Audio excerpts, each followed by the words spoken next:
Doctor Babasaheb Ambedkar ను అందరూ స్ఫూర్తిగా తీసుకోవాలని మంత్రి జూపల్లి కృష్ణారావు పిలుపునిచ్చారు. నాగర్ కర్నూలు జిల్లా కొల్లాపూర్లో అంబేద్కర్ జయంతి వేడుకలు ఘనంగా నిర్వహించారు. ఈ కార్యక్రమానికి ఆయన ముఖ్య అతిథిగా హాజరయ్యారు. అంబేద్కర్ రాసిన రాజ్యాంగంతోనే మనం స్వేచ్ఛగా ఉన్నామని, ఆయన ఆశయాలను కొనసాగించాలని మంత్రి జూపల్లి పిలుపునిచ్చారు.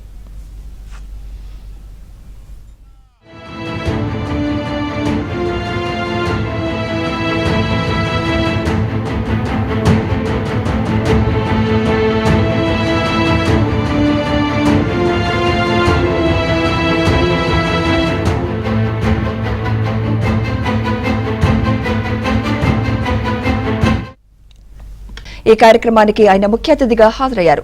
అంబేద్కర్ రాసిన రాజ్యాంగంతోనే మనం స్వేచ్ఛగా ఉన్నామని, ఆయన ఆశయాలను కొనసాగించాలని మంత్రి జూపల్లి పిలుపునిచ్చారు.